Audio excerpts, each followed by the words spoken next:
Hello, dear viewer, and welcome to another episode of the Catholic League Forum. I'm Mike McDonald, Director of Communications of the Catholic League, and joining me today is Bill Donohue, President and CEO of the Catholic League.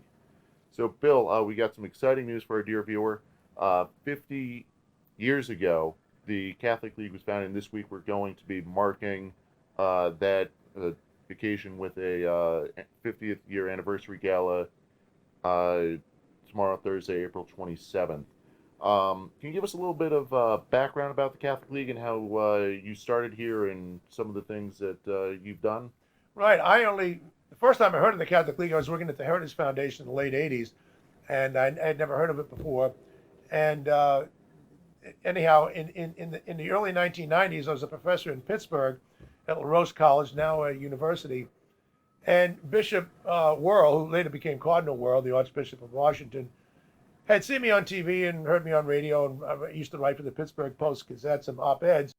And he approached me and he asked me to meet with about 50 or 60 distinguished Catholics at the Duquesne Club in Pittsburgh to to set up a chapter of the Catholic League in Pittsburgh.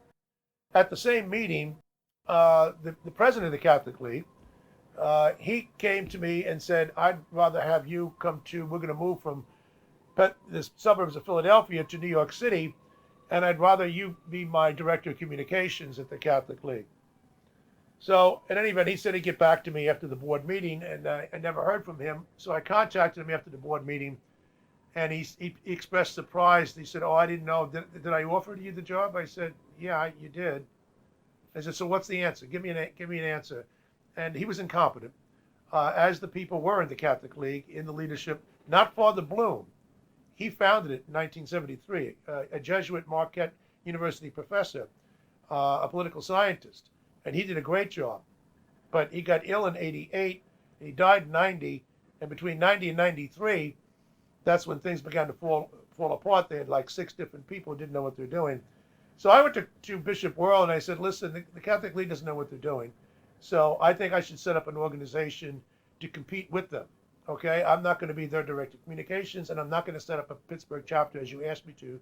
I'll set up another organization and basically drive them under because they don't know what they're doing." So then the word got out that I was going to do that, and I was approached by the new chairman of the board, Father Philip Eichner, who's since passed away. He called me at the college and said, "We're interested in having a new president and CEO. Would you be interested? Because we know you want to set up a rival." And I told him, "No, you people are incompetent. You're broke. And I am not about to waste my time, even though I'd love to come back home to New York." He was very good. He said, "Everything you said is true." And he said, "But everything is new. And I'm new. And the board is new. And we're looking for some fresh blood." I was impressed with his honesty. Anyhow, make a long story short, then I wound up with the job. And I told people who asked me, "Bill, how are you going to turn around an organization which is an organization in financial mess?" And it was. I had to go around the country and look at the chapters.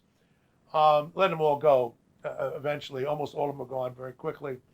And so, yeah, I had to make some very tough decisions. I warned people that we had to brace themselves for change because they were draining money and producing practically nothing, quite frankly. So I made the tough decisions. The board said to me, I said to the board, "Listen, give me a lot of rope. And if I hang myself, then yank it. But in the meantime, stay away from me. Don't try to micromanage me. I know what I'm doing. You hired me not only because I'm an author and a professor and a PhD, but because of my presence on the Bill Donohue Show, Larry King, Crossfire, and many other shows. So you know what I can do, and I can work the media. That's how I know how to do things, all right? Give me the opportunity." They did, to their credit. They didn't try to micromanage me. And here we are, 30 years later. I'll be 30 years in this position on July the 1st. And we are healthy financially, organizationally, and we have been for some time. I commend the board for that. And I think perhaps the one achievement I'm most proud of is the fact that we are about the only grassroots organization left in the country. Almost every organization, I'm talking about left or right, if you're a nonprofit, you can be religious, you can be secular, they get their money from the foundations or they get them from some sugar daddies whom they're dependent on. That's not true of us. We get it from the rank and file people of Catholics who are fed up with the Catholic bashing and they want a strong voice not a meek voice. All right, if you're meek, then just you're passive.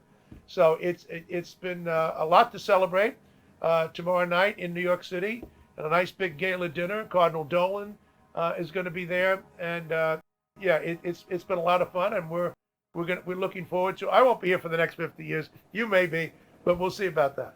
Yes. Oh, quite a turnaround, and speak very well to your leadership. And so, right, you mentioned we're going to have Cardinal Dolan there. Raymond Arroyo is going to be Yes. Master of Ceremonies. Who else is speaking? Walter Knish, the chairman of the board. Yeah, we're not going to go on and on and on. We want people to enjoy themselves and not make it all about me and movies and things of that nature. I'm not that way. There's a lot of people who have done a lot of good things, and we can never forget the members, because without them, we don't exist. Yeah, definitely. Hats off to you, dear viewer. Thank you for watching and always being part of these fights. Now, Bill, being here for 30 years, surely you have a wealth of experience. What would you say, like, some of the biggest changes are since the early 90s to now the early 2020s? Well, I think the biggest change is the extent to which the government, particularly the federal government, has become hostile to Catholics and to the culture, to our Judeo-Christian culture. We've made progress as individuals, all right? It kind of gets me when I talk to good Catholics who don't seem to be tuned in too much. They say, well, I'm okay at work. I'm okay. My daughter's okay at school.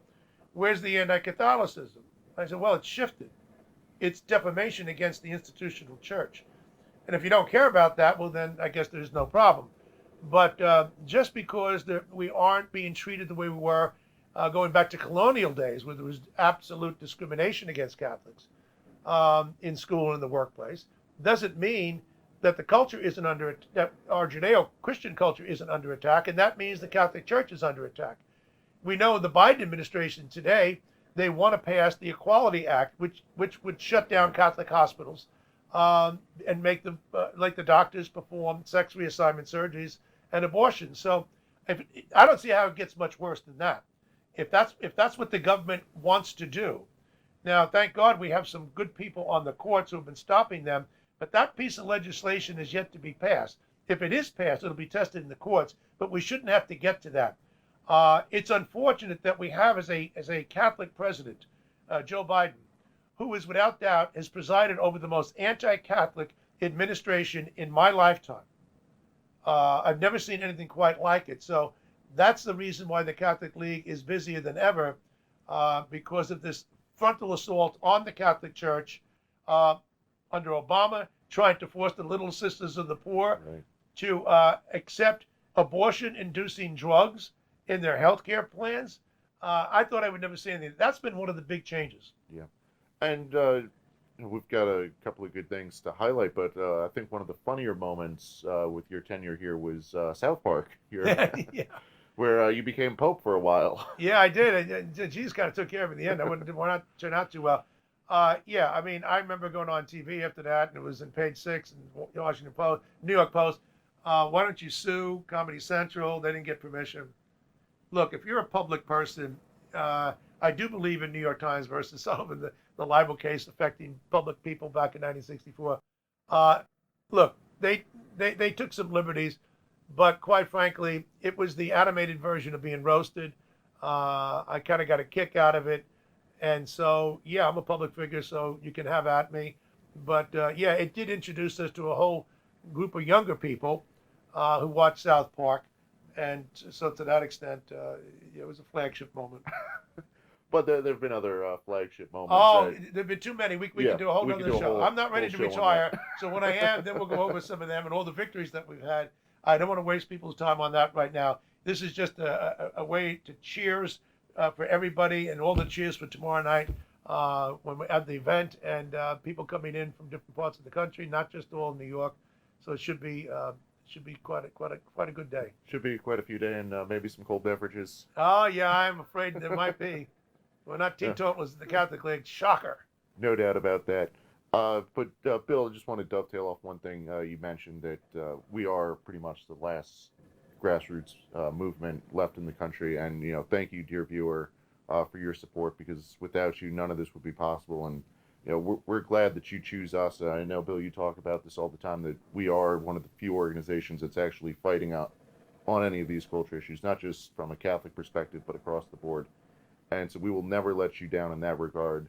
And in large part, that's a big token of your leadership there. Dear viewer, one other little housekeeping note before we wrap this up, and hopefully we will see some of you tomorrow.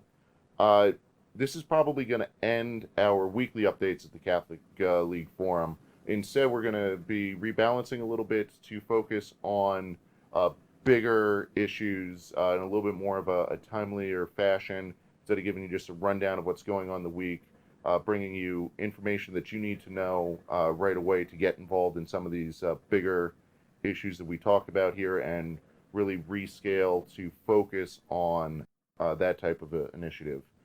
So we'll give you updates, as we always do when the forum's out, and that's why it's very important that you like and subscribe, because when you subscribe on YouTube and Rumble, you'll get those automatic notifications in addition to the notifications that we send out. So very important to do that. This way you never miss an episode and can stay involved in some of these big fights. Bill, I don't think there's anything else we need to highlight right now.